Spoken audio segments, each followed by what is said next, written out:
So we're going to go ahead and get started. My name is Karen Bateman, and I've been with Home Life Academy since 2006, and I am a high school guidance counselor. I work mostly now with seniors, but I'm also the Florida counselor, so I work with all ages with them. And so I really enjoy working with parents. I graduated 4, and they all went on to college. Oops, sorry, I hit my computer. They all went on to college, had college scholarships, academic scholarships. It's now colleges really like homeschool students, and they are recruited. So we want to make sure that we are prepared for our kids, the ones that are college bound, to head that way.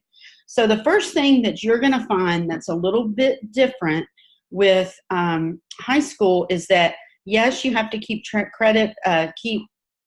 of all the classes, but you have to apply credits to what they earned. So basically what a credit is this. If you have a textbook that is a full year textbook, let's say biology or algebra, that book is worth 1 total high school credit. And theoretically, it can be done in a year, completed in that 180 days. However, if you decide that it's something maybe that your student needs a little extra time in, or you want to go deeper in, that's fine. You can absolutely do that, but it's still only worth 1 total credit. Like if your student is struggling in algebra and you take 2 years to go through it, that is perfectly good. We want them to be sure to be prepared and have this great foundation, but you can only give 1 total credit. So we'll talk a little bit more about how you would catch up in that situation, but it's very, very flexible, and you can do what your student needs. And that's the whole reason that we're homeschooling, is we want to tailor our curriculum and our plan to them. So that's really, really important. You want to have your student earn between 6 and 8 credits a year.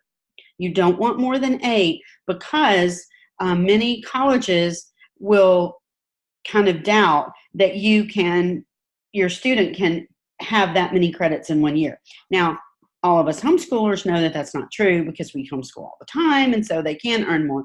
But the whole point is for our students' transcripts to either draw positive attention or to draw no attention at all. We don't want any red flags. So you really want to focus on 6 to 8 credits per year. Now, I recommend that you make those 8 credits heavy in the 9th and 10th grade.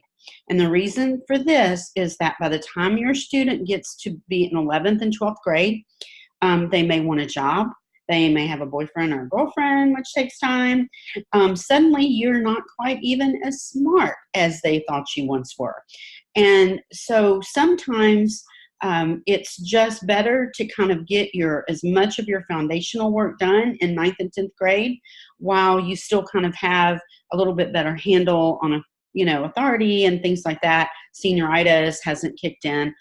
So I really recommend that in 9th and 10th grade, you really go ahead and do those 8 credits. And when you look at the planning sheet, you may get a little overwhelmed. We're actually going to go step by step on that, so you can see how really easy it is to get those 8 credits, where it's not an issue for your students to maybe be overwhelmed and not have enough time, because we don't want to do that to them at all. So we are going to answer questions after each section. So as you have questions, just hold on to them, and we'll open up the chat at the end of each section. So let's talk about Home Life Academy's goal-based planning. You've probably heard that word used, and basically what that is we allow the parent to plan based on what their student's end goal is. Now, if you're in the workshop today, it's probably because your student is intending to go to college. And so we want to focus this on what colleges expect to see and how you can make sure that your student is prepared for that college experience.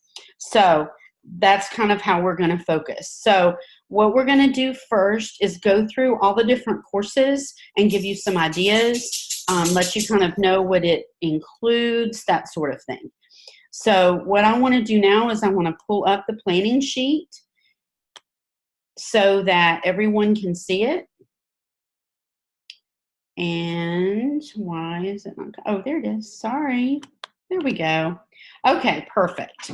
So the first thing we want to talk about is English. So obviously, your student is going to need to have English every year. And high school English should include composition and literature. And usually it's pretty much half and half.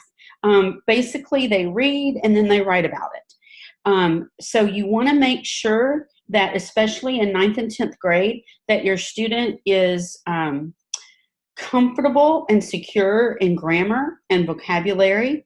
Some families will choose to do separate curriculum for grammar and vocabulary, and some choose to integrate it in. For instance, if they read a novel or a classic, their vocabulary words become those that are in the book that they don't know, and then their grammar would happen during the grading of their papers. You can do either way. Either way works great, but remember that all those components, the composition, the literature, grammar, and vocabulary, is all part of that one total credit.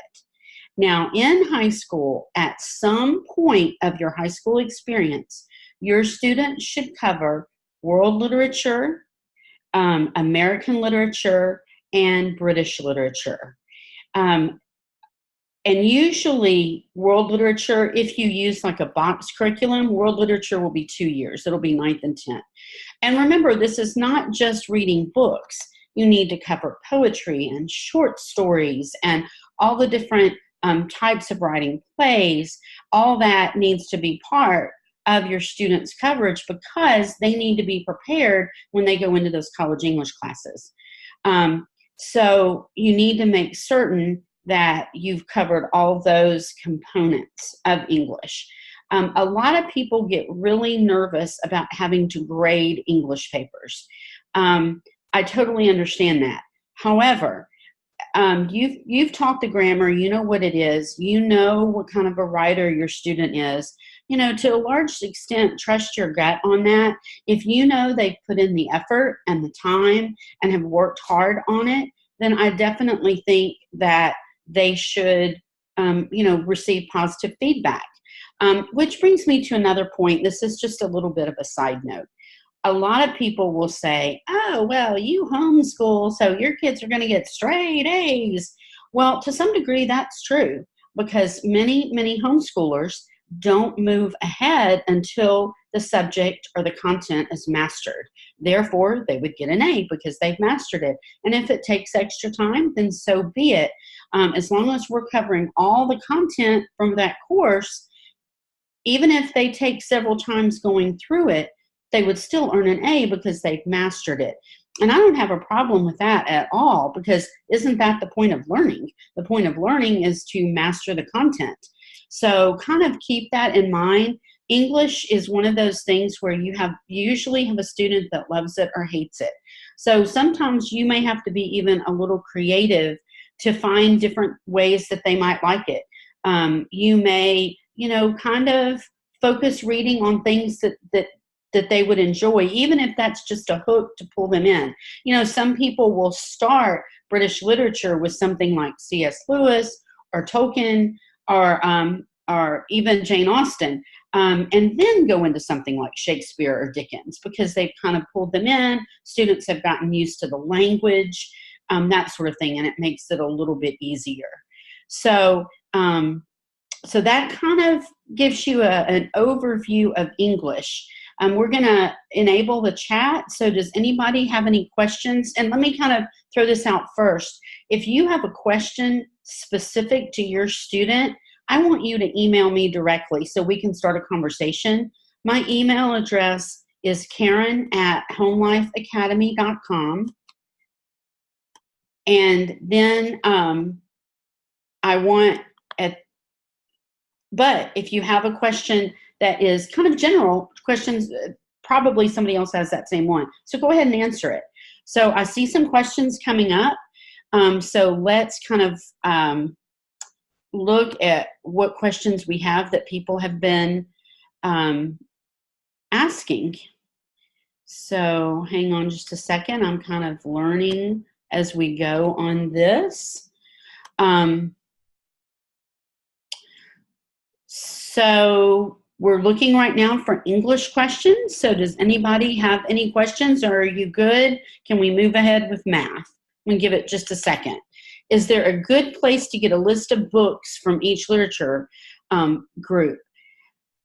Christy, I have several lists, and if you want to email me, I will send them to you. They're not divided by those divisions, but they're just kind of comprehensive lists. But I will be happy to email that to you. If you'll just shoot me an email, I'll be happy to send that.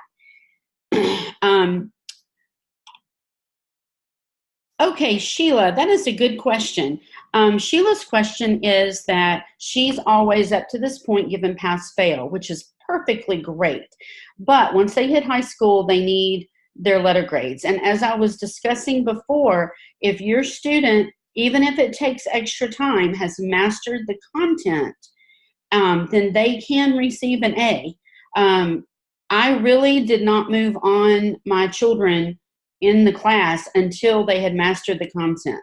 Now, if you're giving tests and things like that, and they're not showing improvement, then that's something you're going to have to deal with them. But I would definitely think if the point of homeschooling is for your child to learn, you just don't want to move on until they've mastered. So I would recommend just continuing it on unless you really start getting into a problem.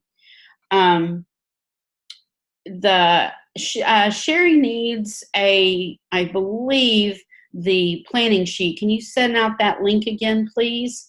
Home Life Academy, that would be great. Is it okay if literature is mixed each year, not divided, but all are covered? It absolutely is. If you want to go by, chronologically and mix all your literature together, that's great. Now, most of your box curriculum are not going to do that. But absolutely, if you set up your curriculum like that, that is fine. As long as it's been covered, you choose how you want it to be covered. And that's great, Kathy.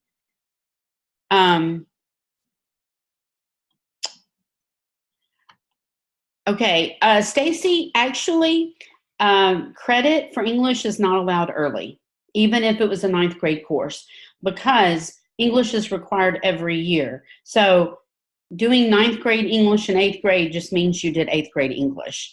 So her question is, what if her student did 9th grade English and 8th grade for high school credit, but Home Life Academy does not accept English in the 8th grade because English is required for the 8th grade. So I hope that makes sense. If you have any further questions, don't hesitate to email me. That's fine. Sheila, no, a red 4.0 is not a red flag, especially not if you have the test scores to back it up.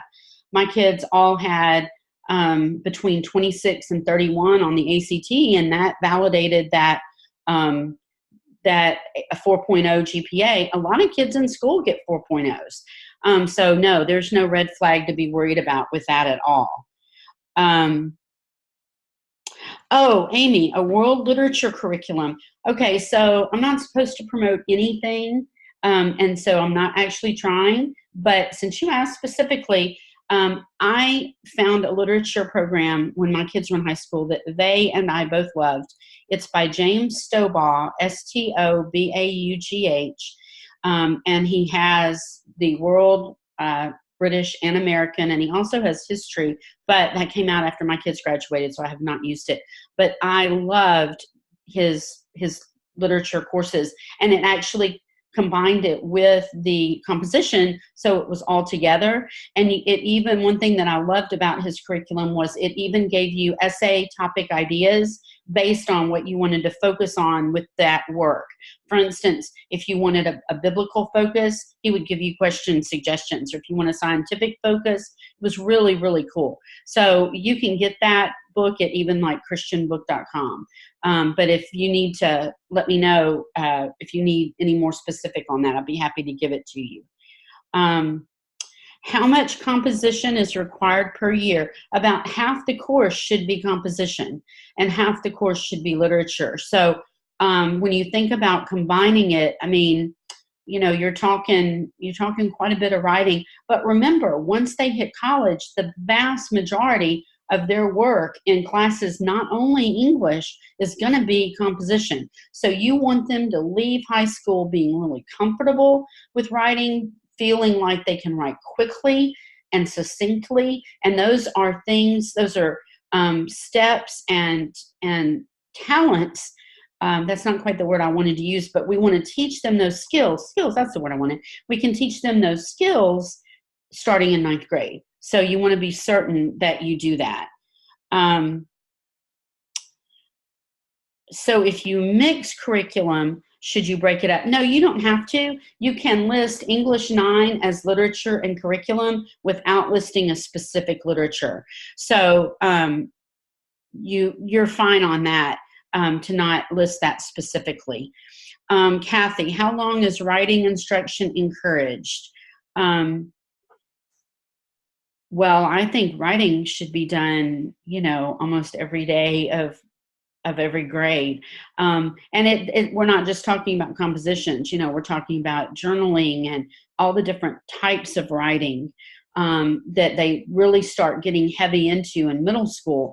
Writing even a novel and different things like that. If they're a writer, you want to encourage all of that. If you think about it, there are very few jobs that don't require reports, plans, things like that require writing skills. So it really needs certainly to be done quite a bit. And really, because the more you do something, the more comfortable you are at it and the better you are at it. So you want your students to be really comfortable and strong as possible in writing. So I think, okay, we're going to take this last one, Andrea. Absolutely. Her question is it okay if her child is taking English and other credit classes in a co-op?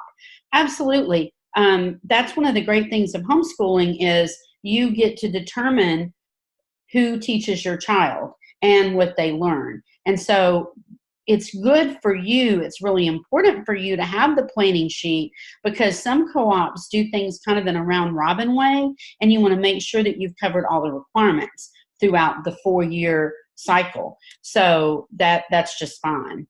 Okay, so let's go ahead and move on into math, and later if you have more English questions, we'll get to them.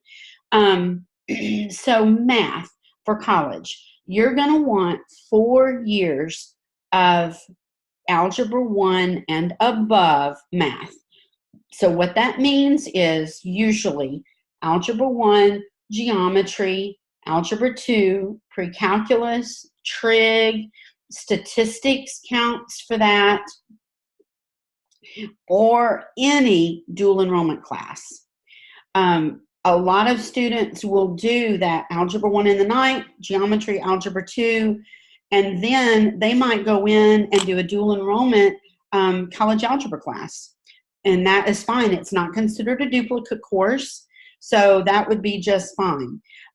If your student is planning on going to a community college, maybe taking advantage of the Tennessee Promise Scholarship, then the Algebra 1, Geometry, and Algebra 2, plus a course like maybe business math or consumer math would completely work. So it kind of, again, there goes the goal-based planning. If your student is looking at a 4-year university, you've got to have 4 years of math, Algebra 1 and above. If anybody here is using Saxon math, let me tell you how that is divided up. So the first book you have is Algebra 1, and that is worth 1 credit of Algebra 1. And then you have Saxon Algebra 2. Saxon Algebra 2 is worth 1 credit of Algebra 2 and 1/2 credit of geometry. Then you move forward to what's called Saxon Advanced Math. The way that you want to list this on the transcript is like this. You don't want to list Saxon Advanced Math. You want to list it as 1/2 credit geometry, 1/2 credit trig, and 1/2 credit pre-calc. By doing that, within those 3 books, your student has earned 4 Algebra 1 and above credits, but that's how it's divided up. Now, the Saxon Advanced Math book can take up to 3 semesters to do. So it's not really like you're getting too far ahead, but that is a program, and that's how it's divided up. You do not have to do that. Obviously, there are hundreds of great math programs, but a lot of homeschoolers do tend to use Saxon Math, so I wanted to kind of let you know how that's divided up. So if you have a student that is maybe struggling in math but still wants to go to the university, that is okay. Get through the math as best you can. Do whatever you can to help them have that foundational work. Statistics is a great fourth-year course for someone who struggles in, say, the pre-calc and the trig, so they really don't want to go directly into calc, especially if they're going towards a college major that doesn't require it. So statistics is something that's used a lot in, say, marketing and psychology and several things like that. So that is a great option. So let's talk about, I said earlier that you could never count English in the 8th grade for high school credit. There are, I'm sorry, excuse me, there are a lot of students that are taking Algebra 1 in the 8th grade. That is great, perfect. It counts for high school credit. And then you would kind of move on as far as with your geometry, Algebra 2, pre-calc, trig. What a lot of students do that end up taking Algebra 1 in the 8th grade is that they go ahead and dual enroll their senior year, either with a Math for Liberal Arts course or college algebra, or maybe they go directly on into calculus. It frees up that year then for them to be prepared and be able to move into a dual enrollment class. So that for students that start with Algebra 1 in the 8th grade, that's kind of the path that they would take.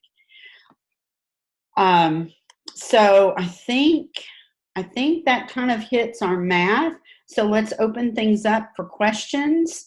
Does anybody have any questions regarding math?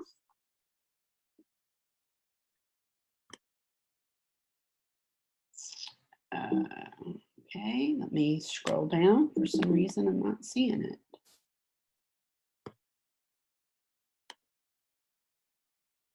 Let me close and reopen. I'm sorry, guys. Okay, I haven't seen any questions come up yet. So if none do, then we're going to go ahead and move forward. Any math questions? Oh, okay.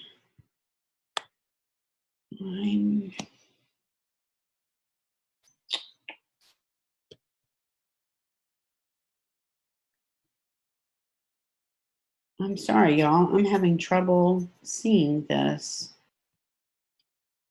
It's showing that I'm having questions, but I can't seem to get to them.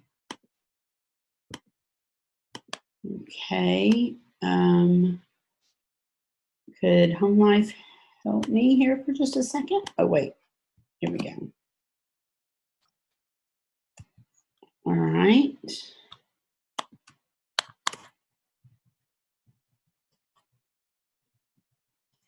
All right, I know we've got a lot of questions. Don't worry. We are going to answer them.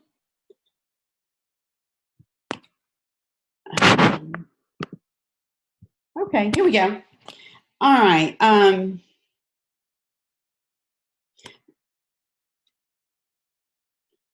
Okay, how do you note on your transcript if your child was taking Algebra in the 8th grade? When you go into Apple Core, there are 2 categories to enter your grade. One says for credit and one says non-credit. And the non-credit is what you've been using K through 8. So in 8th grade for Algebra 1, you would list credit, and it will bring up those options. You would click on Math, Algebra 1, and that will allow you to give that Algebra 1 course credit.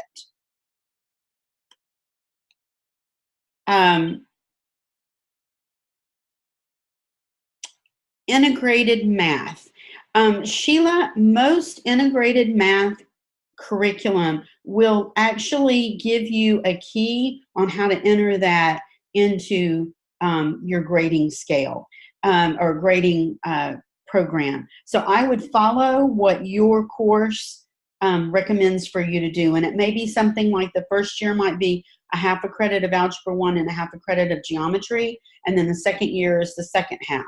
You're still coming out with 2 credits. It works just fine, but that curriculum will tell you how to list it. If perchance it doesn't, be sure and shoot me an email and we will figure it out with you. So no worries about that. If you finish Algebra 1 halfway through the year and then begin geometry, what you would do is you would give the Algebra 1 a full credit, and then let's say maybe you got through, the first quarter of the geometry book. Then go ahead and give that a quarter credit, and then you would finish with that credit the next school year. So it's fine to do that. It's not a problem at all if you finish like that. If a student took algebra in 7th grade, oh my, okay, and that just disappeared. So we really don't want students that far ahead because colleges will not ever, ever, ever accept 7th grade credit. And some will not accept 8th grade credit. It just depends on the college. So if your student took Algebra 1 in the 7th grade, he's still going to have 4 years starting in 8th grade because you've got to make sure that he has enough to meet those college entrance requirements. So it's fine. It just doesn't we will give it high school credit, but a college is not going to. So rule of thumb is just go deeper in your test and your text and your studies in middle school instead of going faster, because you get to a point where colleges will not accept those courses. So you have to be kind of careful with that. With Saxon, how do you record the half credit trig and half credit pre-cal? Yes, 1 in each semester is how you would do that. So you would list your course book as Saxon Advanced Math, and then you would give, say in the fall, you would give your half credit of trig, and in the spring, your half credit of pre-calc. Or if you wanted to do it a little bit differently, you could give a quarter credit for each semester. Either way would work, whichever you're more comfortable with. Let's see, I already answered that one. Are any of the online math curriculums all right for college bound? Yes, they are. The question is your student comprehending the skills needed to master that course? A lot of kids do super on the online courses. So if your student is one of those, absolutely, you can take advantage of that. I would just kind of be cautious and make sure that translates for them on those college entrance tests. So you might even want to do a practice test even at the end of 9th grade and make sure that the math that they covered is translating for them to be able to do those college entrance tests. Can you tell me again the credits for Saxon Math? Sure, I'd be happy to. So Saxon Algebra 1 is 1 credit Algebra 1. Saxon Algebra 2 is 1 credit Algebra 2, 1/2 credit Geometry. Saxon Advanced Math is half a credit of Geometry, half a credit of Pre-Calculus, and half a credit of Trig. So those 3 books represent 4 credits. Public schools are now calling it integrated math. What's that about? Sheila, I mean, who knows about public schools? We're just going to have to do our own thing. No, Saxon is not necessary. It's just a course that a lot of homeschoolers use that can be confusing. So I wanted to address Saxon. Hareem, don't worry about that. You use any math curriculum that your student responds well to and learns with. It does not have to be Saxon at all.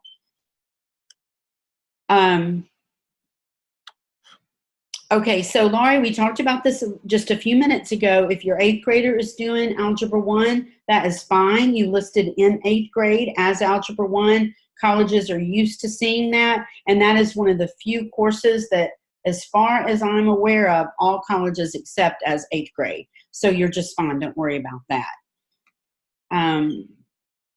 So we did that. All right, I'm going to do 2 more questions and then we're going to move on. I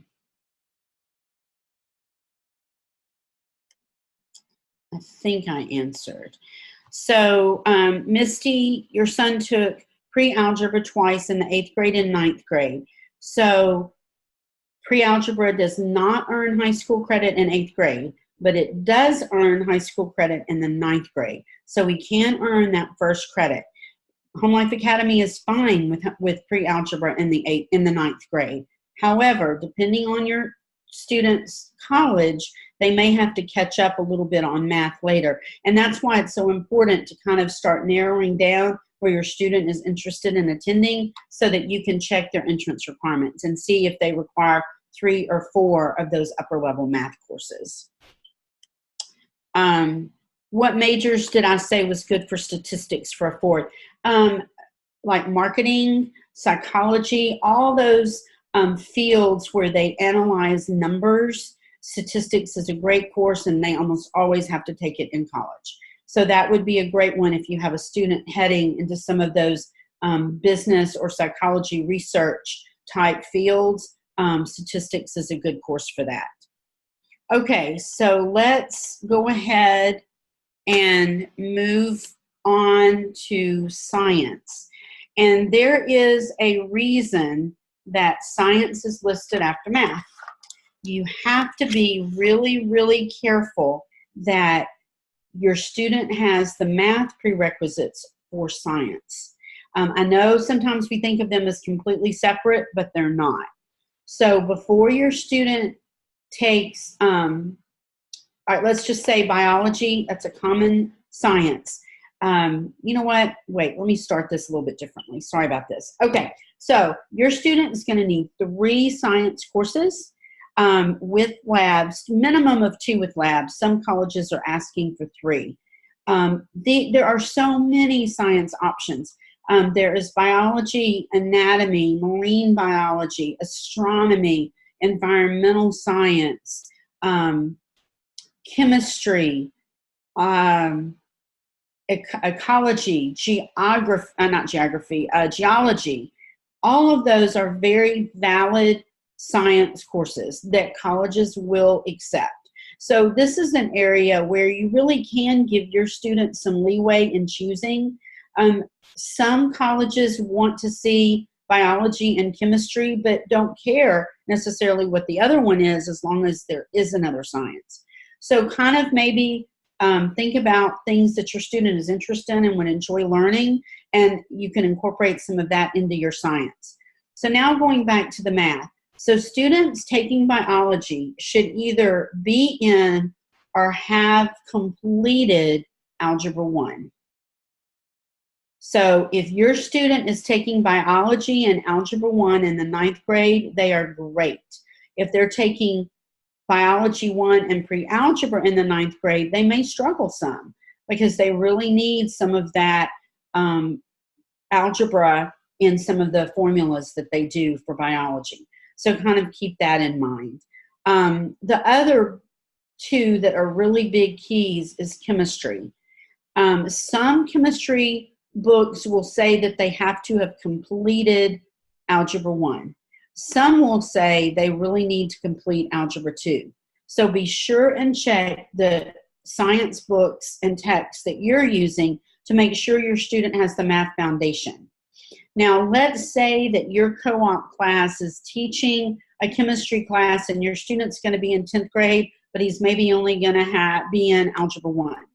Well, there's probably going to be some of those math components that your student is not going to be able to do. And so what you would do is you would call that either concepts of chemistry or introduction to chemistry, because for a full chemistry course, they need to have that math. So there are many, many ways around it based on what your student is, where your student's strengths are and what their college requires. But just be certain that you're kind of staying with the math prerequisites. Physics is the other one. Your student probably should be done with Algebra 2 and maybe in pre-calc before they attempt physics. But you can do the concepts of physics without having the math. and that's okay too. So you've got lots of options. Don't let it, kind of scare you, but just make certain that you give your student the best opportunity for success by making sure that they've had the math prerequisites for the science. So let's go ahead and open up chat for science questions to see if you have any on that, and we will certainly take care of that.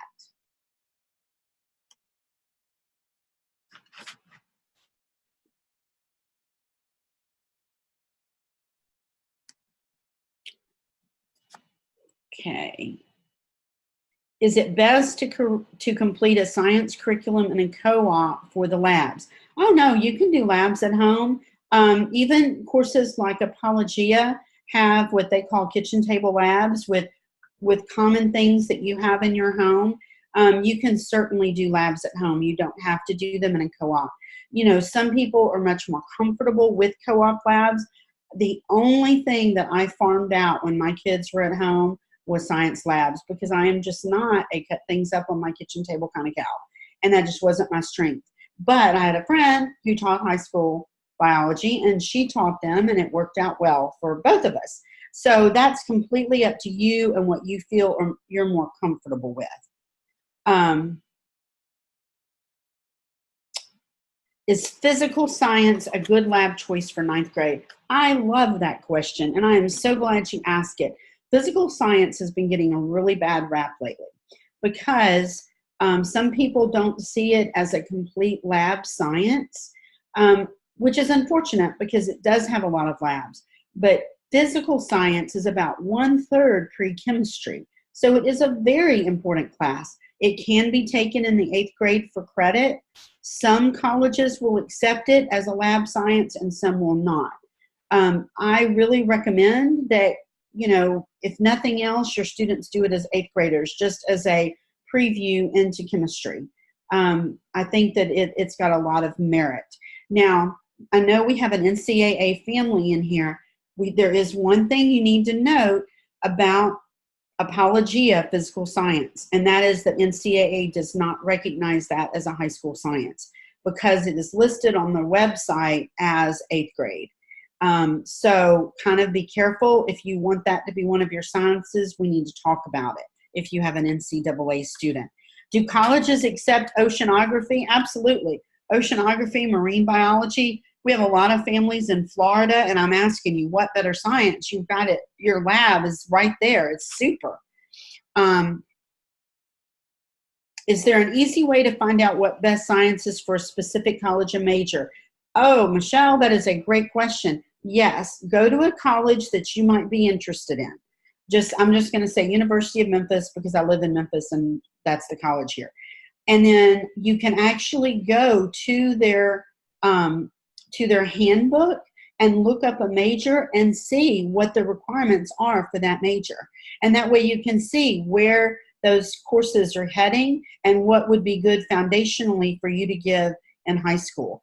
That is a super question, and I love how you're looking so far ahead.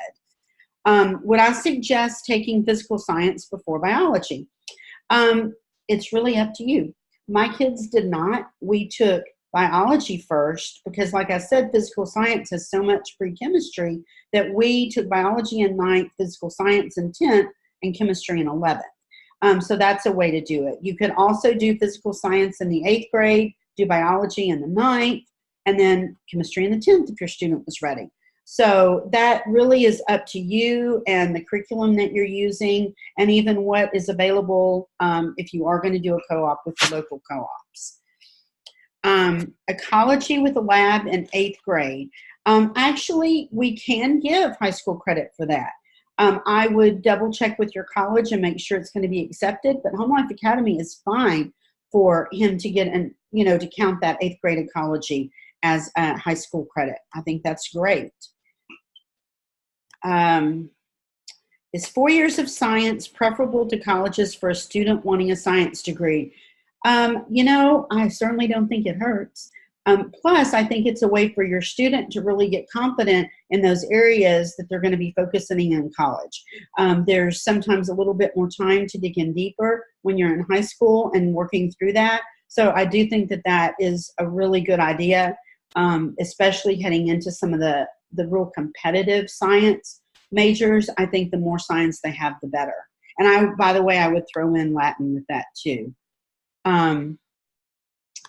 So physical science is not required.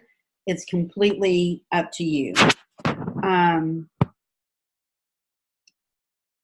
What happens if you take a science that a college doesn't accept? I'm not sure that there's a complete science that a college would not accept. Does it mean you won't get into that college? Probably not. However, just keep an eye on your college. If you go to your college website that you might be interested in and click on future students, it's going to give you a list of entrance requirements.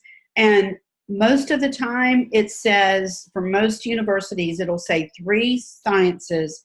Some will say biology and chemistry, or biology and or chemistry. But I have never seen one that specifically lists all 3 courses. So I think you would be fine on any other science.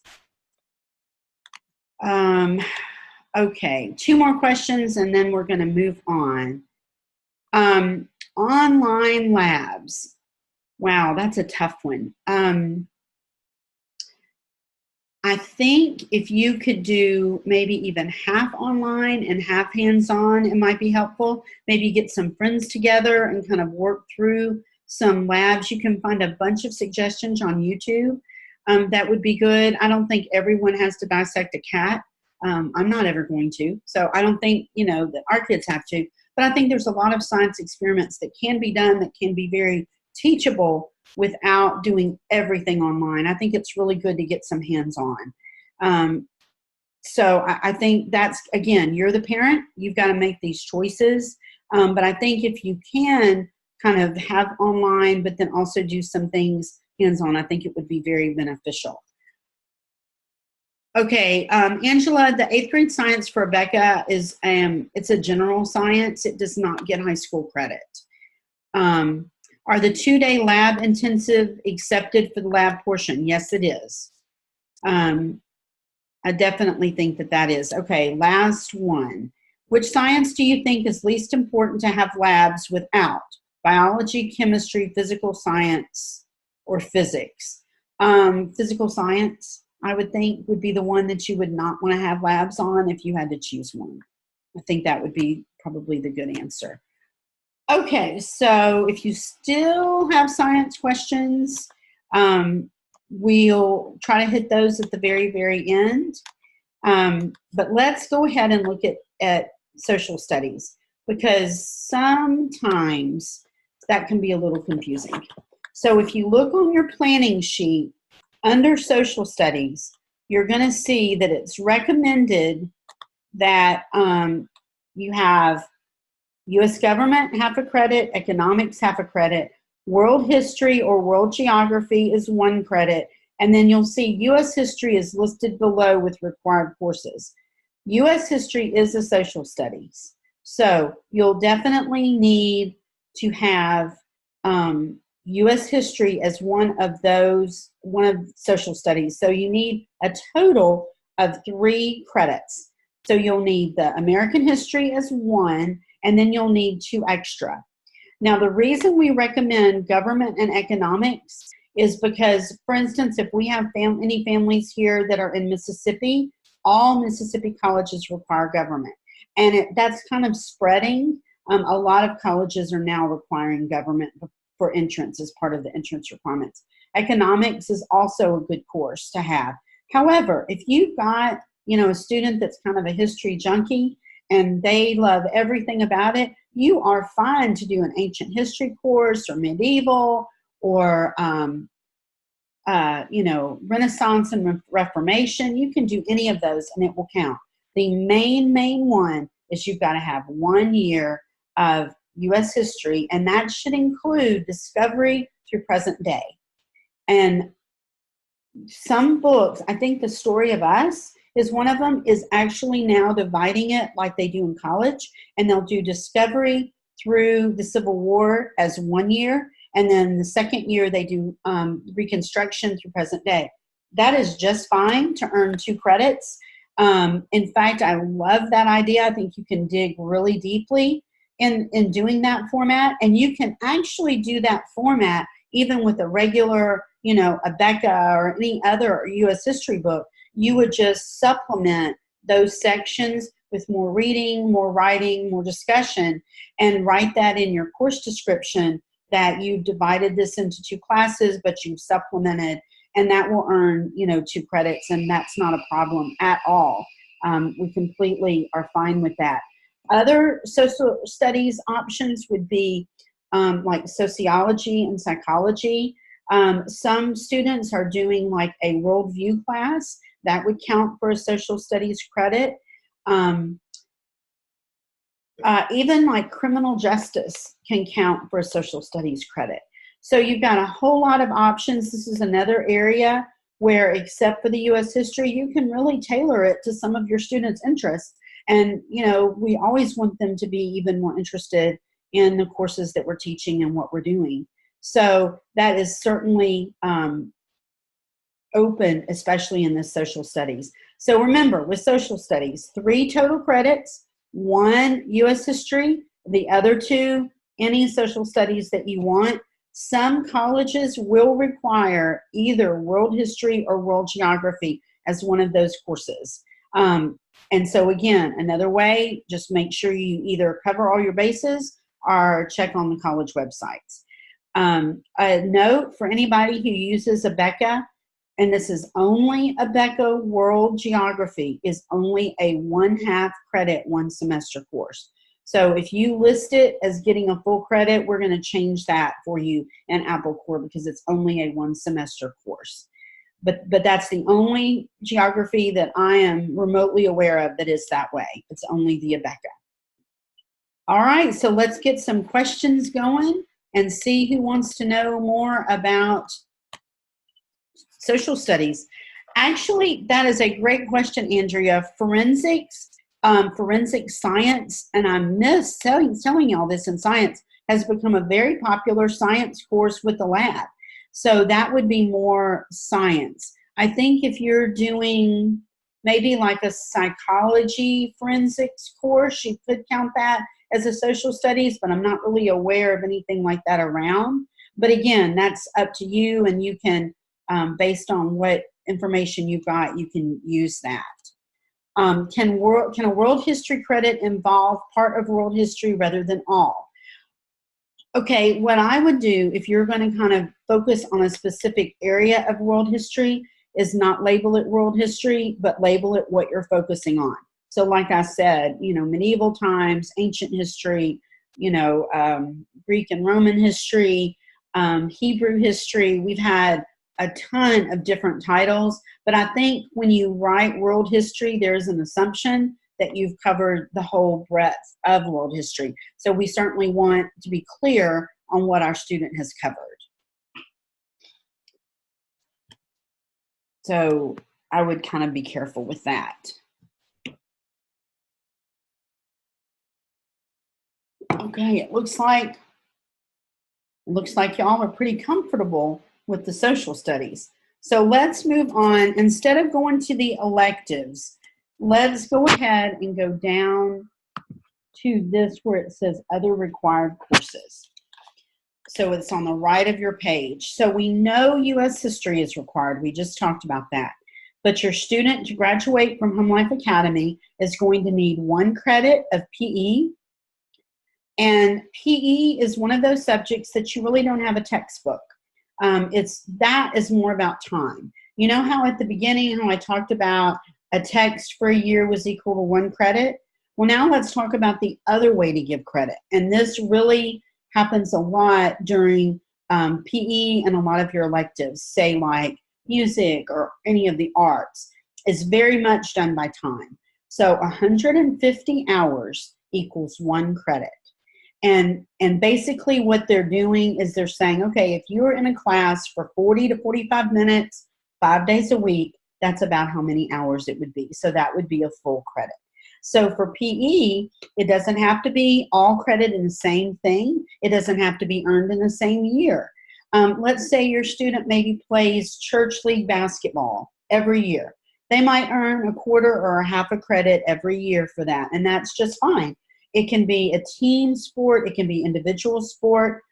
It can be dance. Dance is one of those great classes that can be an art and a PE. Anything that raises your heart rate can count as PE.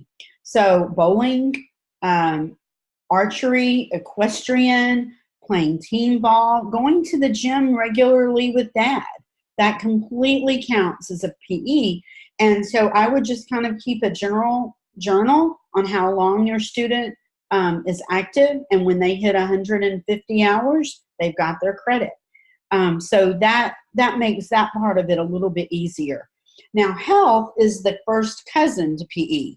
Whereas PE is all about getting your heart rate up and learning a skill, health is more academic. So health is going to have a text in all likelihood, or you're going to have certain subjects that you discuss. So health is going to cover things like nutrition, body systems and functions, drug and alcohol abuse, any of those type things. That's what health is going to cover. And so again, that is a 1/2 credit. So it would only be a 1 semester course. So you might want to tie that in with, if you were going to do a Becca World Geography 1 semester, you might want to do health on the other semester. And that would give you that full credit for the year. And then you have, for the other required courses, personal finance. And so personal finance is not economics. Economics is more of a world corporate look at how the economy works. Personal finance is how you handle your money at home. It talks about interest rates and budgeting and writing checks and having credit cards and different kinds of interest and all of that. And your student can earn that credit any way they want. You can work with them at home. You can do a Dave Ramsey course at church. You can do a Dave Ramsey course at home. A consumer math course will fulfill that requirement. Anything like that will work for the personal finance. And truthfully, in my opinion, that's one of the most important classes that our kids take, because we're launching them into this world and we want them to be as on top of things as they can be. So that's super, super important.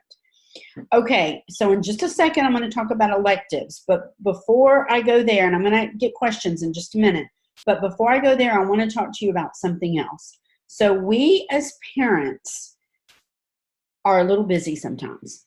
Can I get an amen? Amen. Okay, so let's talk about ways that maybe we can make things a little bit easier on ourselves. There are quite a few courses that can be taught at the same time that will enhance your students' learning, but also minimize your prep time. So let's take a look at the biggest one. So I said that you've got to have American literature at some point in your English. Can anybody think of another course that might go really well the year that you teach American literature? Giving you a minute. What about U.S. history? You're going to be reading more in depth in literature about the people you're learning about in history. And if you really want to put things up a notch, go ahead and include in U.S. government that semester, that first semester, because again, they're all intertwined. So you can intertwine all that information to your student. You're giving them the whole complete picture, and you're making things a little bit easier on yourself. So that's something to think about. Another course, 2 courses that go really well hand in hand is biology and health, because some of health is going over some of those pulmonary systems, circulatory system, some of the things that they're learning in human biology are also covered in health. So if you do that at the same time, again, your student's able to even get a wider picture of these courses, and it's also helping your prep time. So these are just some ideas to throw out that as you're planning, you might want to think about. So let's look at your planning sheet that you've been writing in pencil. And let's kind of think about what we might want to do. So your English is every year. We know that, but we know that we can do the literature in any order that we want. So then you're going to put in a math for every year because you've got to have 4 credits. So you want to put a math in every year. And then your science, you've got 3 years. So if we maybe do what we talked about first about making 9th and 10th grade credit heavy, you'll probably want to be sure and have a science in 9th and 10th grade. And then depending on what that third science is, can either be in 11th or 12th. And, you know, it even could be a dual enrollment class. And then with your social studies, again, if you're going to tie in your American literature with your U.S. history, make sure you put those on the same years. So as you can see, by the time you have 1 English, 1 math, 1 science, 1 social studies, and then maybe even your PE in 9th grade, or maybe a foreign language, which we're going to talk about in a minute, well, see, you're up to 5 or 6 credits right now. You still have room for these electives. So it really is easy when you kind of look at it per year like that. So let's go ahead and see, what's our time? Okay, let's go ahead and take some questions on those other required courses and social studies and wherever we are up to date on. Let's go ahead and do that. PE and personal finance have no certificate like other subjects. So how do I get credit for that? I think we talked about with PE that that's based on your hours. So you would enter that in Apple Core, and you might write something like running or swimming or basketball with church, or write kind of what your student did and then apply those credit values based on how many hours. You don't need a certificate. And personal finance, yes, you can have a book for personal finance, and most of our families do. So again, you don't really need a certificate for that.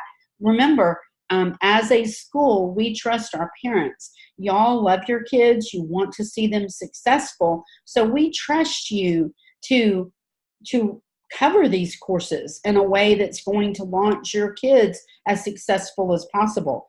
You want that, you know, with everything. That's why you're homeschooling. So we completely trust you. When you list, okay, we've done personal finance, we're going to say, okay, they've done personal finance. So that, you know, we need to have that trust between us as homeschoolers and as a school that you're going to do that. Okay, so here is Rebecca, and she hated the health curriculum that she used for her first student. So is there a legal content that it's required to contain? What I would do, Rebecca, is I would go to 3 or 4 different health curriculum, look at their table of contents at what's covered, write down what all of them covered, and then you can then choose to cover that information any way you want to. Again, that's why we homeschool, is we, you know, we want to make sure that we're promoting our values and things within our courses as much as possible. So you can absolutely do that. And then the way that you would list that in Apple Core is you would maybe list just the topics that you covered.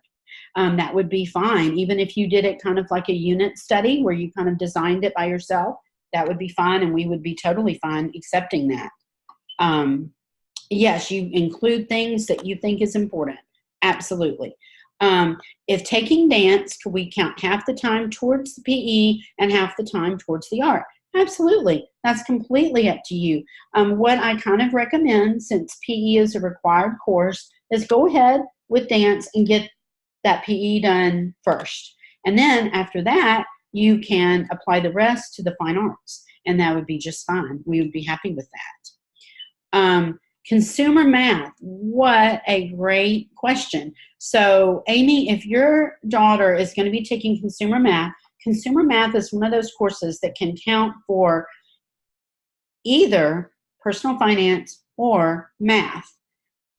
If it is a full year personal finance course, for example, Becca and Bob Jones both have a full year consumer math course. If it is a full year consumer math course, you can give half a credit for math and half a credit for personal finance. So that would complete your requirement for personal finance, and it would still give you that extra half credit for math if you wanted it. So yes, it can count for both.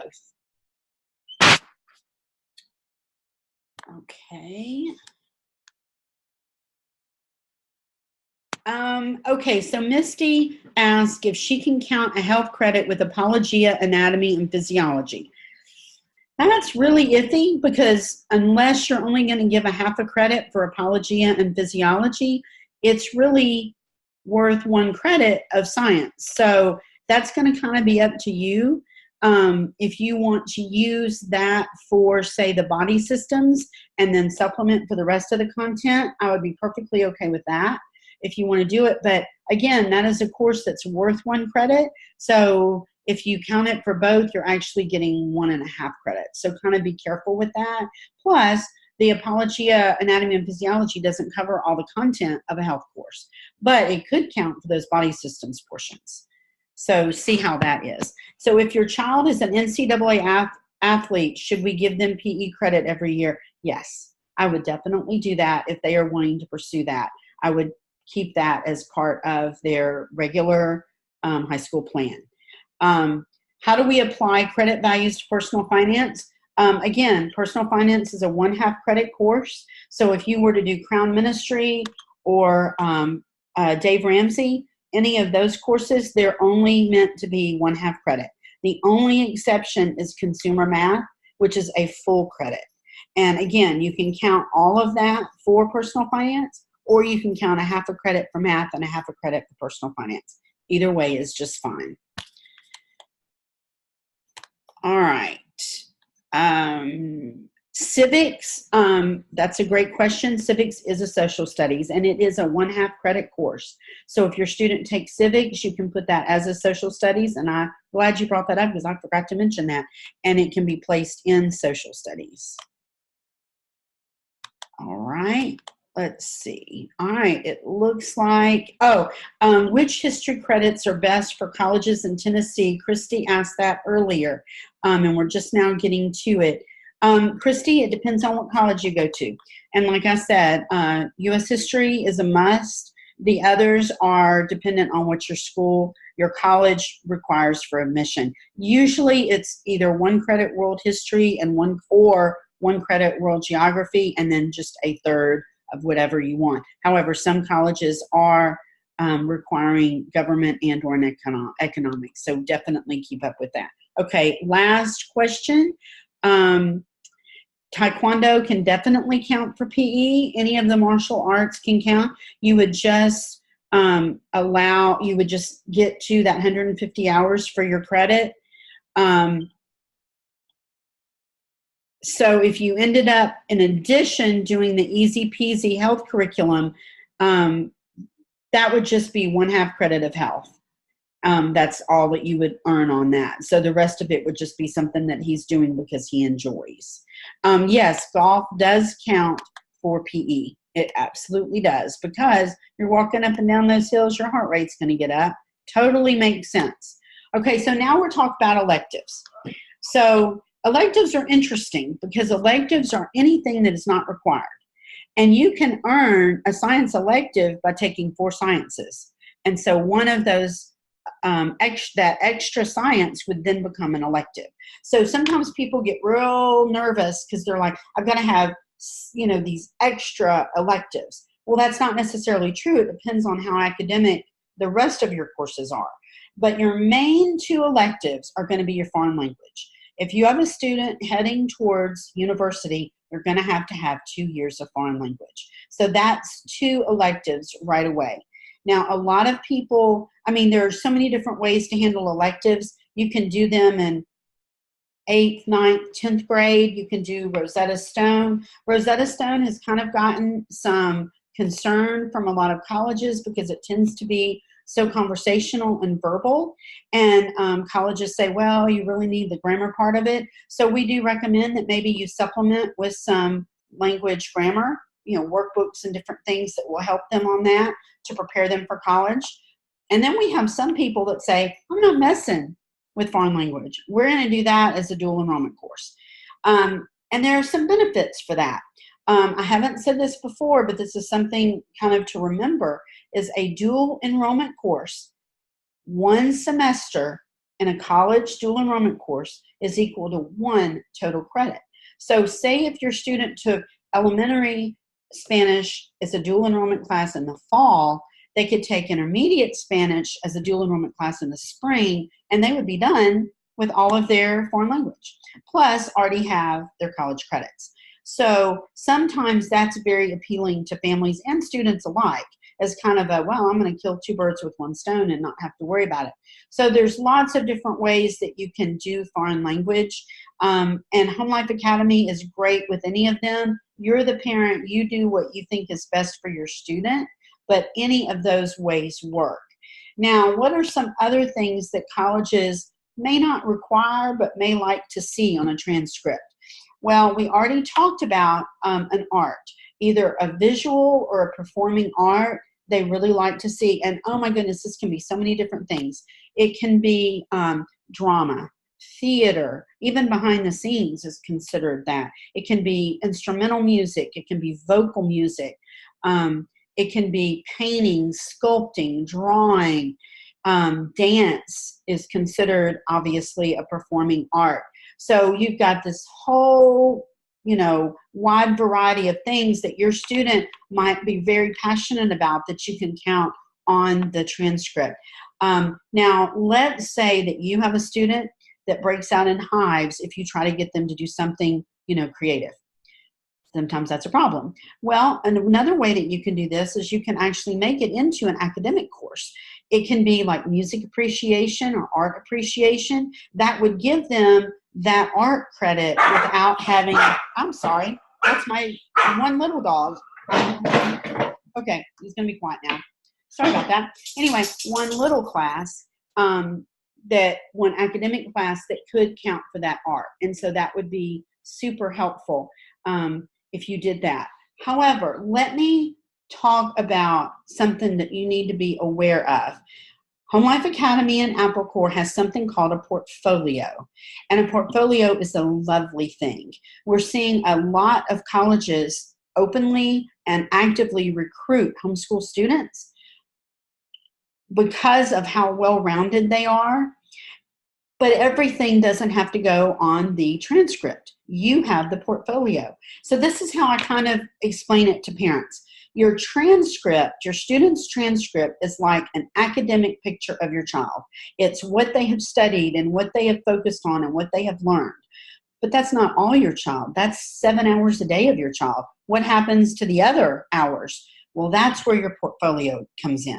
Your portfolio is like the rest of the story. It's what your child is passionate about, what they do in their spare time. It's Boy Scouts or Girl Scouts or dance or volunteering at the library or at the animal shelter. It's all of those different things that make your student who they are. Well, what we're seeing is a lot of colleges have gone to honors scholarship, but also service and leadership scholarships. So if you have built up starting in 9th grade, this portfolio, many times it can open other doors to your students for scholarships and activities that you really can't show on a transcript. For example, let's say your student volunteers every Wednesday night playing the piano for the children's choir at church. All right, well, so you may give a credit for piano. Woohoo! But really, if you think about being able to elaborate on that and what it would look like on the portfolio, that is huge. They are volunteering their time, they're working with children, they're enhancing their musical abilities, and then they'll probably work into a leadership role. Colleges want to see leadership. So by using the portfolio, instead of just putting everything as an elective, you're able to really elaborate way more than you can on a transcript. You're able to really tell a college about your student. So a portfolio is basically like a resume of your high school student. Any awards that they win, clubs that they're in, offices that they hold, volunteer time, any of that all can go into that portfolio. Well, there's a lot of benefit for this, and it's not just scholarships. Many forms you have to fill out. Well, okay, I don't remember what I had for lunch yesterday. I don't know about you, but if I'm trying in 12th grade to reconstruct what my student did in ninth, I'm going to fail miserably. So every semester when you go in to enter those grades, your grading in Apple Core, go ahead and update portfolio. That way, when it starts getting into applications and things, all that information is there. And then what we can do is when you start applying to colleges, we send their transcript and their portfolio. So colleges many times will contact you and say things like, well, we were looking for students in our service organization, blah, blah, blah. And it comes with a half scholarship or whatever. And you've already got that right there. So when we're talking about electives, we want to think about what is going to make my transcript the strongest. Now, we talked about if you had an NCAA student that you should list PE every year. Well, if your student is planning to go to somewhere, say like Juilliard or something that really focuses on the arts, you need to have that every year. And that is an exception to the portfolio recommendation. But for just a student going to college, make sure that your transcript is as strong and academic as it can be. It's great that we took a cooking class, but is that going to help me in college? Or is it more important to show that I took 4 years of science and 4 years of social studies? So I hope you're kind of seeing where I'm heading on that and the difference of that. It really can make a difference when your student's applying for college. Okay, so other electives that a college might look at. So we talked about foreign language. We talked about a visual or performing art. The other one is some type of a computer course. It can be keyboarding and something like office applications. It can be coding. It can be computer programming. It can be anything like that. But they really like to see some sort of a computer class. Keyboarding or typing, as the old people like me call it, is just a 1/2 credit course. So a lot of times people will combine that with an office applications course. And, Microsoft.com has free tutorials on their website that walk you through Excel and Word and Access and all of those. And then you can actually use that knowledge in your classes. The first assignment my kids did when they walked into college, the first day, was a PowerPoint presentation. So let your student go through that tutorial on PowerPoint and then maybe have one of their assignments be a PowerPoint presentation on what you're studying in science or social studies, or use what they've learned in Excel to write out a budget for 6 months. And that's part of their personal finance. And that way, that's how you give, we're talking about giving them the A's and things. Well, if they can go through and do something like that and show that they know how to work that program, there's an A. It totally works. And, you didn't invest a lot of money in it. So that's definitely an option. But anything like that your student is geared towards, even something like graphic design, anything like that, definitely make sure you list at least one in your elective and then do all the rest in the portfolio, because there's room to really say, hey, he created a video game and it's sold to, Mattel, I don't know, PlayStation, whatever. And so you're able to tell more about it there, but make sure you give that credit so that it shows up under electives. And then other electives would be things like Bible. That's a great elective. Again, music, anything like that can all be electives. But just make sure that just know that not everything has to earn a credit.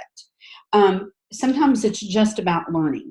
And that's okay, because it's going to show up in other ways. It's going to strengthen their test scores. It's going to strengthen their ability to interview with people. Speech is a great class, especially as they're getting on into their senior year, because they're going to be doing job interviews and college interviews. And if they're comfortable speaking to people, then it really, really will help that. So, kind of think in terms of the big picture. It might not be so important to have driver's ed, half a credit on a transcript. I mean, hey, they're driving. Yay, we haven't had a wreck. Yay. And, it's not that important. Now, if you want, a discount on your insurance, they want to see, I think it's a 3.5 or above GPA. So that's something to think about. But anyway, so all that to say, think about what you're putting as your electives. Think about what makes the transcript strong. Think about building that portfolio. You'll be so glad you did, I promise. And then let's go ahead and take some questions now from the electives, and then anything maybe that we didn't get to. I want to make sure that we take care of everybody. Oh, sign language is a foreign language, yes, and it's just recently really began to get widespread acceptance in colleges, so you really should not have a problem with ASL and being accepted into college. Photography or videography does count as an art class. Thank you for reminding me about that. Photography is huge, and with the digital cameras and all, it's so cost effective to really get out and be able to practice. And so, yes, that can count for visual art as well. The portfolio is actually part of your Apple Core. So when you go in and you click that you want to enter grades, if you look on the far right, there's a tab that says portfolio, and you click on that and you're going to enter a category, say academic, and then you're going to enter, say, the school year and then what your student did. So it's got different categories that it sorts it, and then we print it out with the transcript. So that's how you do the portfolio within Apple Core. Latin and Spanish in the 8th grade, yes, they both can count for high school credit. But remember, we really don't want to see more than 3 8th grade credits counting for high school. So kind of keep that in mind as you're working through things, Stacy. We would probably make an exception for the 2 languages. I think that would be fine, but just don't overdo it, because some colleges, for instance, UT Knoxville, will only accept Algebra 1 as an 8th grade credit. So if you've taken Spanish 1 in 8th grade, that's fine and dandy, but you've got to take Spanish 2 and 3 in order to have your 2 foreign language credits. So just kind of remember that. 2 foreign languages, 2 foreign languages with 2 years each would be electives. That's correct. Let's see. So I think we already answered the sign language. It does count. Oh, great question, Sarah. An ACT prep class is considered an elective. It is worth 1/2 credit. Even if you take it 5 times, it's still only 1/2 credit total. But it is a great opportunity to get your students prepared. If we have time, and I think we might, and y'all want to, I was going to give you a few little hints about the ACT taking. But yes, you can use that as an elective for 1/2 credit. If you have a student that draws in their spare time, I would count that as art and drawing, but I would also get them some books, let them study some artists, kind of let them go a little bit deeper into something that they obviously really enjoy. And then absolutely that can be a credit. That would be, I would count it as drawing for sure. Oh, great question, Crystal. Where would traditional logic, material logic, and rhetoric be placed? I'm guessing you're a classical conversation kind of gal, which is super. Logic can be counted as a math for Home Life Academy. Some colleges will not accept it as a math.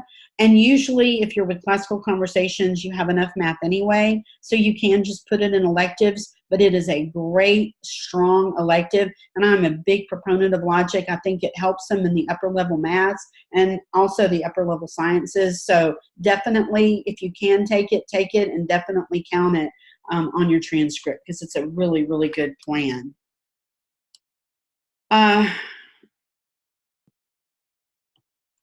So Andrea has a question, and it says, so any extras they do, such as week-long computer coding camps, honors choir environment, those would be put into the portfolio? Yeah, I'd really recommend that they be. I'm guessing that they probably already do some coding for credit. So I would highlight the fact that they've been to a special camp and that they've, had intensive training. I think that would be really good. Honors choir involvement, I think, can actually go under in the portfolio, but it can also go for, the word just left my brain, for vocal music. as earned credit. But I think the fact that it's honors, an honors choir needs to be highlighted in the portfolio for sure. Now, remember that if your student is going to try out for a music scholarship, they're going to have to audition regardless of what the transcript says. So just know that, but I would definitely want to show that the interest in music and the fact that they've been in the honors choir is really important. So I would do that for certain. Yes, piano is a performing art. And again, you would kind of use that 150 hours. If your student practices every day and has lessons and recitals, you can give, usually that'll earn you a full credit each year. So absolutely that counts, Laurie. Super question. Yes, the portfolio, Jackie, only begins in 9th grade unless something really huge happens. Like if your student wins the National Geographic Bee in 8th grade, I would definitely include that. So something huge like that I would include, but it's mainly for those high school activities and honors and leadership roles. I did say that photography does fulfill a visual art, so it can be listed as an elective under, and it can be that visual art that some colleges want to have. Okay, so I've answered all the questions that have popped up, so I think I'm caught up, but I want to talk, since we have a few minutes, and I kind of hit dual enrollment already, I'm going to talk a little bit about the ACT. I'm going to focus on the ACT because that's what most students in the South do take. All colleges take both ACT and SAT that I'm aware of. I have an older student, and I didn't know about doing it this way with him, and he did okay, but I was looking for a way with my younger students to try to help them be more successful. I don't know about y'all, but I didn't really do time tests. I would hand them, say, a history test or a math test, and they would do it and hand it back. But I never really timed anything. And so that is one of the big components of the ACT time college entrance test is the timing component. They have to watch the clock and they have to use their time wisely. So I have called this jokingly the Karen Johnson, that was my maiden name, Karen Johnson plan for ACT success. A lot of people have tried it. It's gotten pretty good results. So I thought I would throw this out. So my kids took the ACT in 9th grade in April. ACT is offered, depending on where you live, 6 to 7 times a year. You sign up at www.actstudent.com and you can take it up to 20, your student can take it up to 12 times. So obviously we're not going to worry about taking it too much. But I signed them up in April. Why April? Well, you're done with most of your curriculum for that year in April. The next test is not until June, and we always finished in early May. I didn't want that big gap. And also I felt like most of the flu sinus stuff is gone. So I thought it was kind of a pretty safe time to sign up for. So we signed up for April. And we did no prep. We did nothing.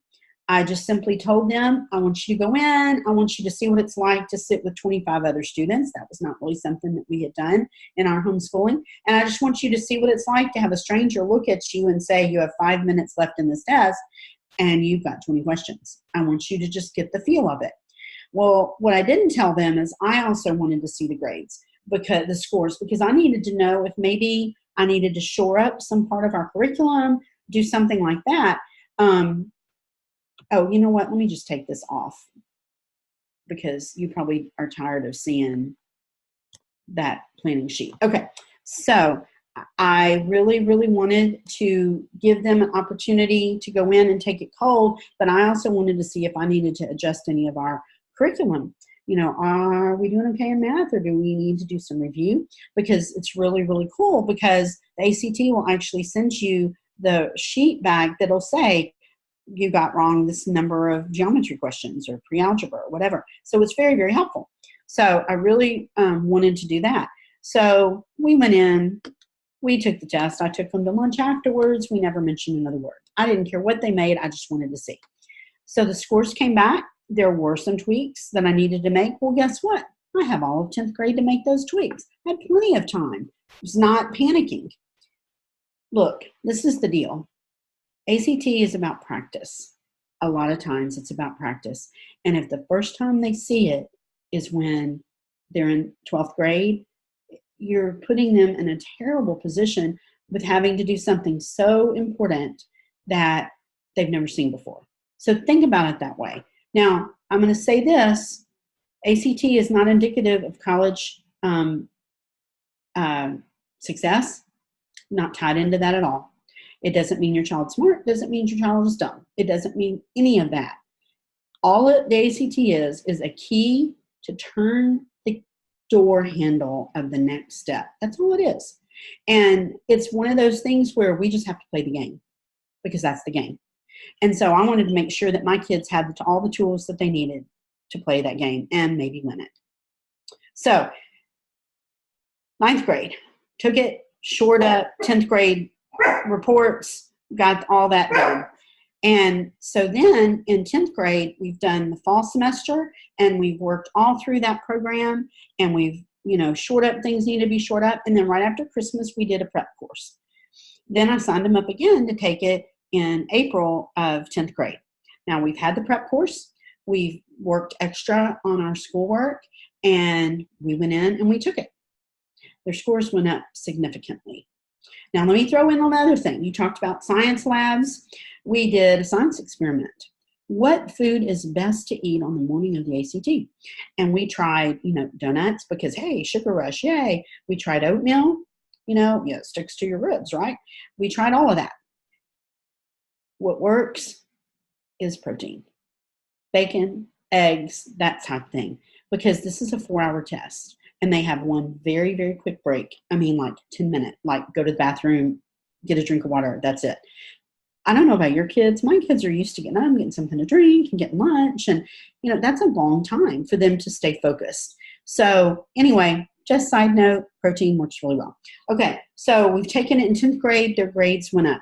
Then in 11th grade, we took it pretty much every time it was offered or until their scores started falling. And their scores would go up about a point every single time. Statistics show that students score the highest on the ACT in spring of their junior year. And the reason for that is they've covered almost all their upper level math, and most of them have had chemistry.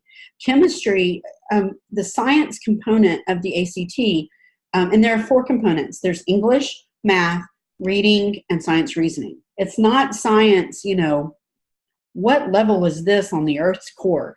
It's not like that. It's science reasoning. It's how do you decipher these experiment results? That's what the science is about. So if they've had chemistry and they've done, all the labs with chemistry and biology, they tend to be really strong on that. So that's, highest scores tend to be in spring of junior year. I just didn't want my kids to see it for the first time when they were supposed to be scoring their highest. So all of my kids finished in spring of junior year, and they all had the scores that they needed to get the scholarships they wanted. So we weren't panicking our senior year. Let me throw out something else. Another good reason for taking it several times is that they're able to try different ways of taking it. For example, in the reading section, maybe they would do better reading the paragraph and then answering the questions. Or maybe they would be better looking at the questions first and then going back over the text and underlining as they come to answers. If you take it several times, you can try it several times. Another kind of funny thing that happened is I had my one last daughter. The other 2 had scored their highest scores. They were happy. They were done. But my other daughter needed 1 more point for a scholarship she was going for. And she just kept taking it and kept taking it. And finally we were going, and I think it was the June test. I mean, it's pretty much all year. And she said, we were driving in the car, at 7 o'clock in the morning to go there. And she said, Mom, I think they lied to you. And I said, who lies to you? And she said, ACT. She said, it really does get harder as you go. And she said, I think I'm going to start at the back today and work forward. So when I start getting tired, I'm on the easier math. Her score went up 2 points. Now, had that been the first or second time she had seen that, she might not have known that. But she was able to kind of see a pattern, and then she was able to make it work for her.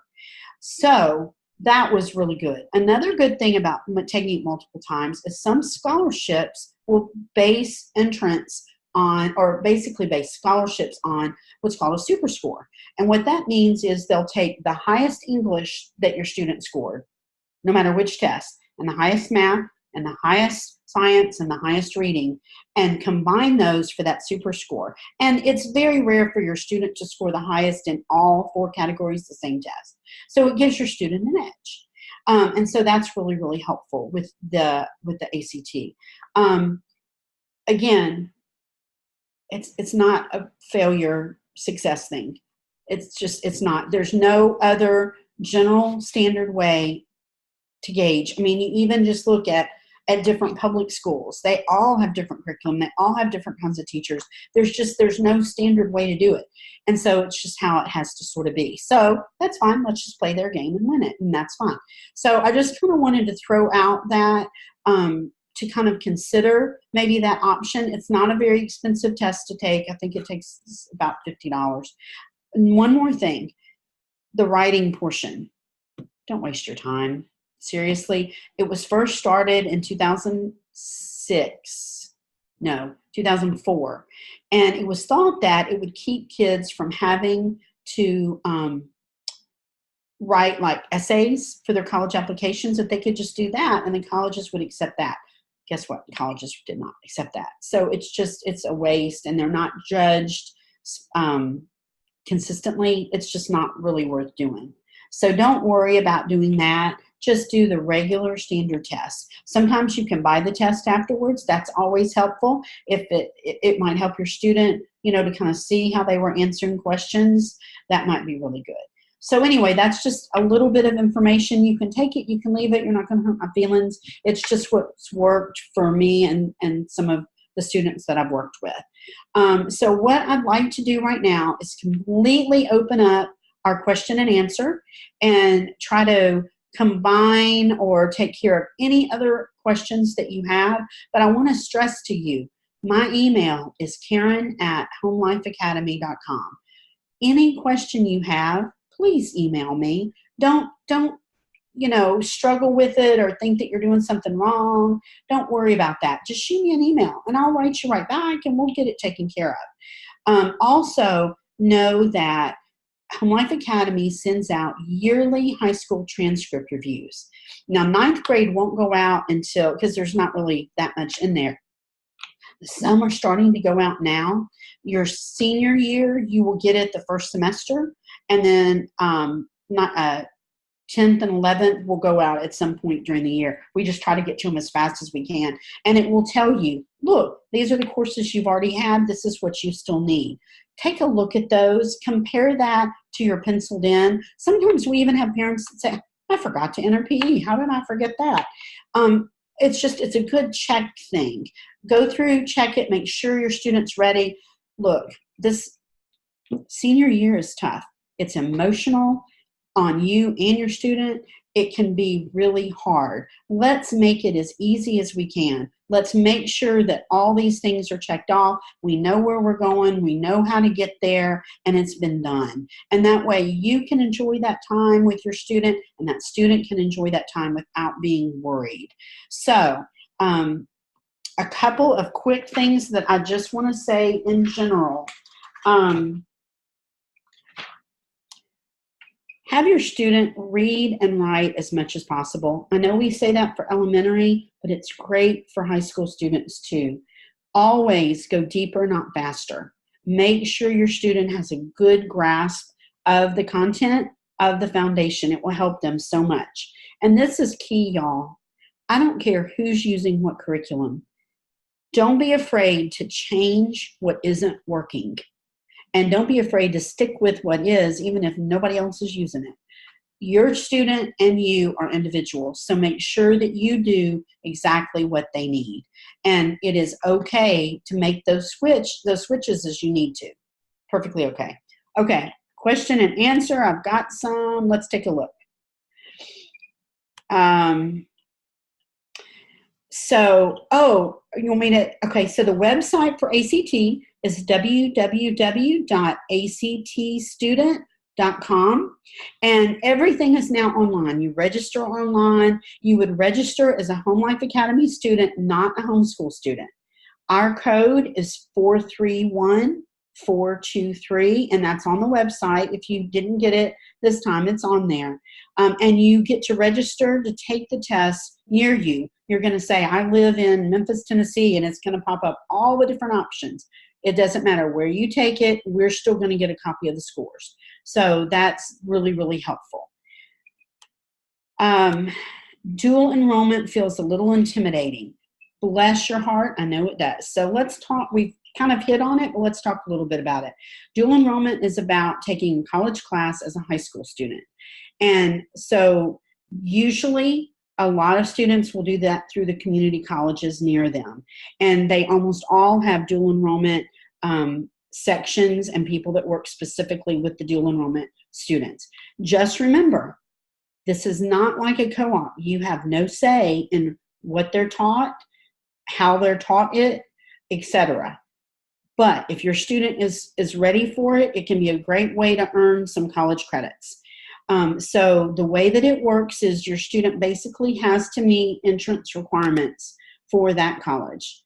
So they would need to go ahead and have that ACT score. Some colleges will give what's called a residual ACT within the college. It's only for dual enrollment purposes, but that is an option. Most colleges start dual enrollment at 11th grade, but some actually are doing 9th and 10th grade now. In fact, if you're in the Memphis area, I just saw where Southwest has started accepting 9th graders dual enrolling. A cautionary note. Dual enrollment grades are college grades. They will stay with your student forever. And that grade is the grade they get. So if your student is not ready and makes a D on something, you need to think about how that's going to impact their high school GPA. So make certain that your student is ready. Make certain that they understand the importance of the class. Because it's a great opportunity, especially for advanced students, but it doesn't come without its downfalls. So just kind of look at the big picture. And if you have questions about that, that's another one of those things to email me, and we'll kind of talk it through and I'll help you with it. So I think I did the dual enrollment. Oh no, Jackie, don't be concerned about science. Physical science in the 9th grade as a lab science is fine. No, actually chemistry in the 11th grade is really how most schools and curriculum have it set up. Your student is not behind. Don't even worry about that for another minute. Okay, Michelle, that's a great question. How do we know if our student needs accommodations?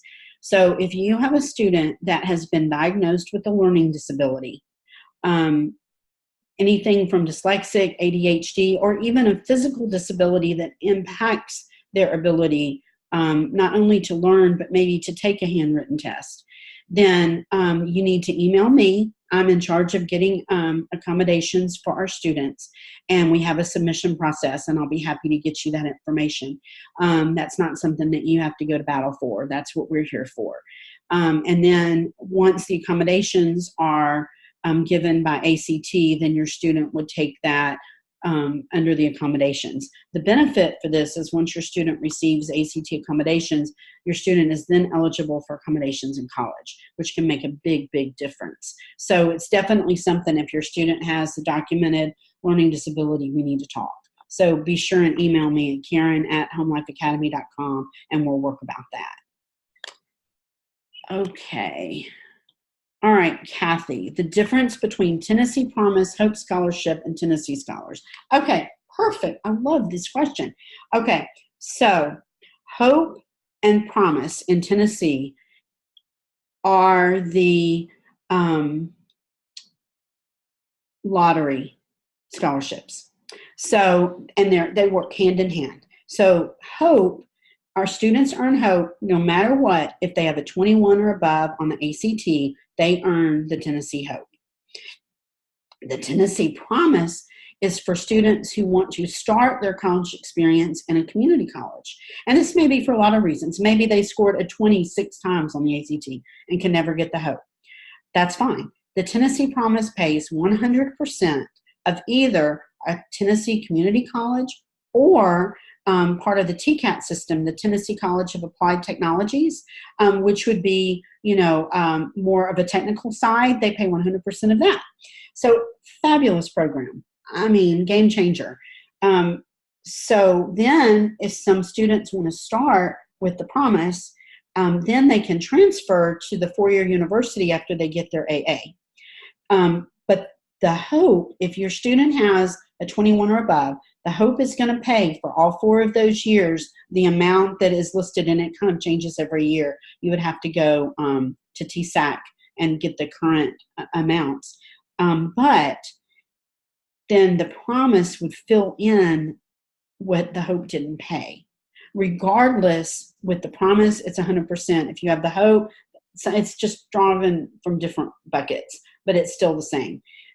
The Hope will also pay for the four-year university if your student has a 21 or above on the ACT. Now, if your student has a 29 or above on the ACT, they qualify for what's called a Grand Assembly Scholarship, and that is an extra amount per semester. The only caveat with that is if you have a homeschool student that scores a 29, they also have to have 12 hours in either dual enrollment or CLAP courses, because I guess they don't accept our GPA. But anyway, but that in that way, I think it's $1,000 a year extra that they get if they've completed that. So that's something to take into account too. If your student is a high achiever and does have like the 29 or above, they can totally get that. And then the Tennessee Scholars, yes, it's a lot of service and it has some extra things. Lonnie Carey is in charge of that, and so I kind of let her do a lot of the dirty work on that. But if you'll email her at Lonnie, Lani, at homelifeacademy.com, she is who handles all that. And I want to say she starts collecting that information in 11th grade. But double check that with her, and I'll make sure I have that for the next one, that I have that information. So that's kind of how, yes, you can start in 9th grade counting on those volunteer hours. Here's from Laurie. So can there be an overlap on academic transcript and portfolio? Yes, there can. You can count music for your 1 credit, say piano, for your 1 credit of performing arts, but then include it, we took piano from 1st through 12th grade, that can all be on your portfolio. The portfolio is just that big picture of your student, not just the academic. But no, I would include the competitions and all in 9th grade, even though it's in the transcript. That would still need to go into the portfolio. So it looks like our questions, and you're welcome, Harima, I hope it helps. It looks like all the questions have been answered, but if some pop up or you're telling your student or your husband about this and they have a question, don't forget, again, to email me at Karen@homelifeacademy.com. Also note that copy and paste these websites, because once we close out that part, you won't be able to access again. You will be able to see the video, but just not all of the chat feeds. So I hope that you're leaving here this afternoon feeling empowered and ready to handle exactly what high schooling is. I loved homeschooling high school. It is when you just really are able to share so much with your student. Don't let it drown you. It doesn't have to. Once you have this plan and you work your plan and you're flexible in your plan, and you involve your student in the plan, you are going to find out that it's going to be some of your best years. So don't let it overwhelm you. If you start feeling, like you're going to faint, shoot me an email. Let's talk about it. Let's get things calm, because it really is a great opportunity and you really are going to love it. So everybody have a great afternoon. Thank you so much for joining us. And we hope that it's just been helpful for you. Have a great day.